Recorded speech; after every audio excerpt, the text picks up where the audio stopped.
Flight 447 from Tokyo to San Francisco departed on schedule at 11:15 p.m. 283 passengers, 12 crew members, 17 hours in the air. Among the passengers was Sarah Chen, a 28-year-old journalist returning home after covering a tech conference.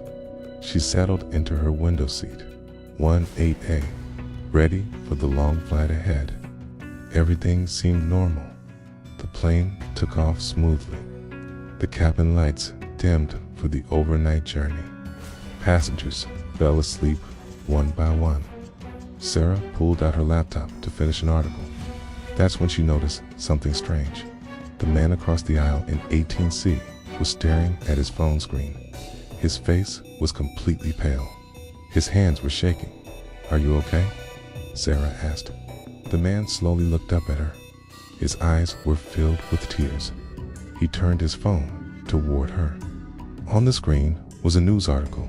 Flight 447 Tokyo to San Francisco crashes into Pacific Ocean. No survivors. Sarah's blood ran cold. "That's our flight number." The man nodded. "It happened 3 hours ago. We should already be dead." Sarah refreshed her own phone. The article was everywhere: CNN, BBC, Reuters, all with the same timestamp. 3 hours ago. Photos showed wreckage floating in the ocean. Lists of passenger names scrolling across screens. Her name was on the list. She looked around the cabin. A few other passengers were awake now, staring at their phones, crying, whispering. One woman started screaming, "We're dead. We're already dead." A flight attendant rushed over. "Please calm down. There must be some mistake." But her voice cracked. Sarah could see her hands trembling. She had seen the news too. The captain's voice came over the intercom. "Ladies and gentlemen, we are aware of the reports. I assure you, this aircraft is functioning perfectly. We are approximately 8 hours from San Francisco. Please remain calm."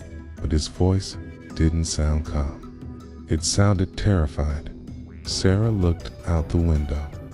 The ocean below was dark, empty. And then she saw it. Wreckage, floating in the water. Pieces of a plane. The same model as the one she was on. The same airline logo. The same flight number painted on a piece of the tail. They were flying over their own crash site. A businessman in first class unbuckled his seatbelt and ran to the cockpit door, pounding on it. "Let me in. I need to see what's happening." The door opened. The co-pilot stepped out. His face was white as snow. "You need to see this." Several passengers rushed forward. Sarah followed. Inside the cockpit, every instrument was working perfectly. Altitude steady, prespeed, speed normal. Fuel levels good, but the radar showed nothing. No landmass ahead, no other aircraft, no weather patterns, just endless, empty ocean. And the GPS coordinates were wrong. They showed the plane was stationary, hovering over the exact location of the crash site. But they were moving. They could feel it. The engines were running. One of the passengers, a pilot himself, checked the flight data. "We've been flying in a perfect circle for 3 hours. We're going nowhere." The captain tried to change course. The controls wouldn't respond. He tried to ascend. Nothing. Descend. Nothing. They were trapped in a loop. That's when the first passenger disappeared. A teenage boy in 22F. One moment, he was crying in his mother's arms. The next moment, he was gone. Just gone. His seatbelt still buckled. His seat still warm. His mother screamed. "Where is he? Where did he go?" Then another passenger vanished. An elderly man. Then a young woman. Then 2 businessmen. One by one, they were blinking out of existence. Sarah ran back to her seat. She grabbed her phone. She needed to call someone. Anyone, but there was no signal. She opened her laptop The article about the crash was still there, but now there was an update. Rescue teams have recovered bodies. All passengers confirmed dead. She scrolled down. There was a photo. Bodies being pulled from the ocean. She zoomed in, and she saw herself, her own body, floating face down in the water, wearing the same clothes she had on right now. She looked up. Half the passengers were gone. The cabin was half empty. The flight attendants were crying, holding each other. The captain's voice came on again. I don't know what's happening.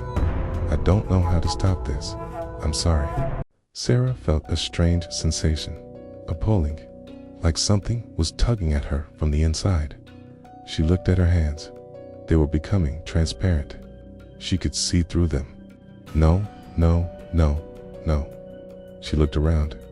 The remaining passengers were all fading, becoming see-through, like ghosts. One woman stood up. I understand now. We did crash. 3 hours ago. We're all dead. This is the in-between. We're stuck in a moment before we realized we were dying. A man shook his head. That's impossible. I can feel my heartbeat. I can breathe. The woman smiled sadly. Can you? Really? Check your pulse. He pressed his fingers to his neck. His face went white. There was nothing. No heartbeat. No pulse. Sarah checked her own. Nothing. She held her breath. 1 minute, 2 minutes, 3 minutes. She didn't need to breathe because she was already dead. The plane began to descend, not crash, just a slow, gentle descent. The ocean was getting closer. Sarah could see the wreckage clearly now. She could see bodies in life vests, floating. The captain spoke one last time. I think it's time to let go. The passengers who remained looked at each other. Some were crying, some were calm, some were angry. Sarah looked out the window. The water was right below them now. She could see her own body floating there, eyes closed, peaceful. The plane touched the water, not with a crash, just a soft landing, like setting down on a runway. And then everything went white. Sarah woke up. She was floating in the ocean, cold, dark, her lungs burning. She thrashed toward the surface, broke through, gasped for air. Rescue boats surrounded her. Hands pulled her from the water, wrapped her in blankets. She was shaking, crying. You're okay.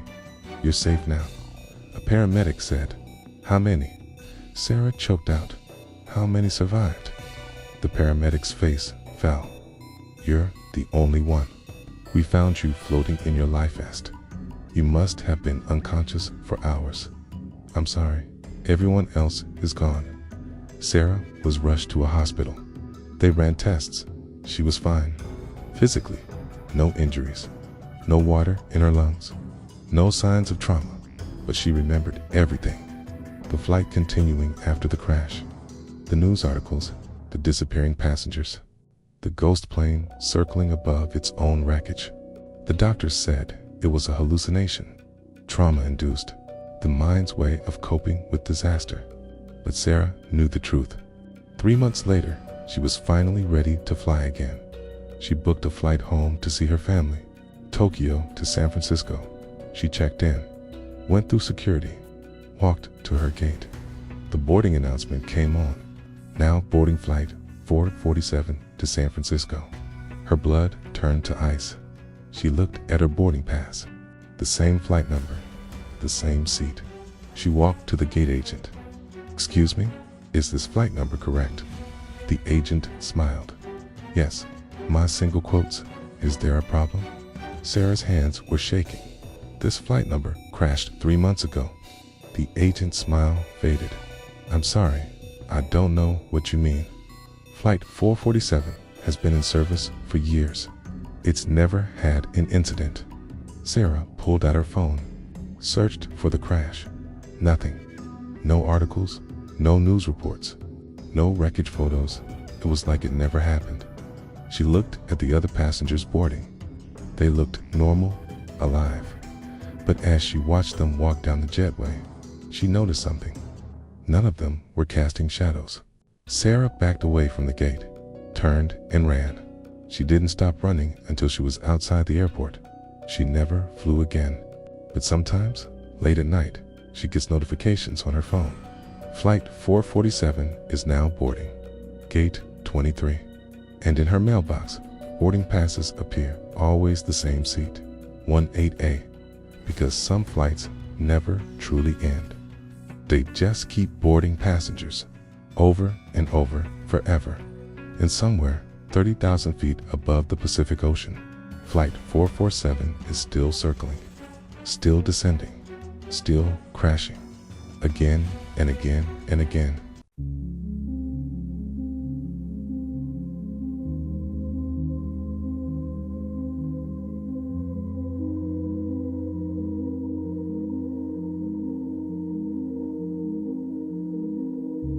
The flight from Dubai to London was supposed to be routine.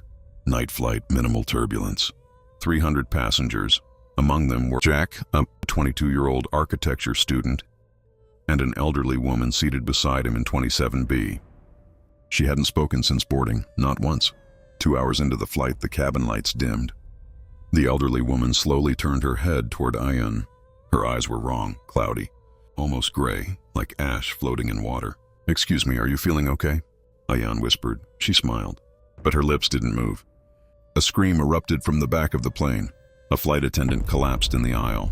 Her neck was twisted unnaturally, as if someone had snapped it. But no one had touched her. Passengers panicked. The captain announced turbulence, but the sky outside was perfectly calm. Jack turned back to the old woman. Her seat was empty. The cabin temperature dropped suddenly. Breath became visible. Emergency lights flickered. One by one, passengers began to disappear into the darkness of the aisle. Their screams were cut short like someone pressing mute. Blood slowly streamed along the carpet toward the center of the plane. And then they saw her, standing near the lavatory, the elderly woman floating inches above the floor. Her jaw hung unnaturally wide. Her fingers stretched longer than humanly possible. Her voice echoed from everywhere at once. "This flight never lands." The co-pilot, Daniel Reeves, rushed into the cabin. His face turned pale. He recognized her. 3 years ago, Flight 713 had crashed during takeoff in Mumbai. Only one passenger had died, seat 27B. Her name was listed on tonight's passenger manifest, but security had no boarding footage of her. She had never entered the airport. Yet she was here. Lights exploded. Windows cracked. Passengers were dragged screaming into the aisle shadows. The plane shook violently, but radar showed clear skies. Jack hid beneath the seats near the emergency exit. Beside him was a little girl, maybe 8 years old, silently crying. "Don't look at her eyes," Jack whispered. The girl nodded. They could hear bones snapping, metal bending. The ghost moved through bodies like smoke, draining life, leaving hollow corpses behind. The captain shouted over the intercom, "She feeds on fear, stay calm." But panic was everywhere. The co-pilot had an idea. "Open the cargo hatch manually," he yelled to the captain. "Depressurize the cabin." It was insane, but it was the only chance. If she wasn't fully human, maybe air pressure would weaken her form. The captain forced emergency descent. The cargo hatch partially opened. Air roared violently through the plane.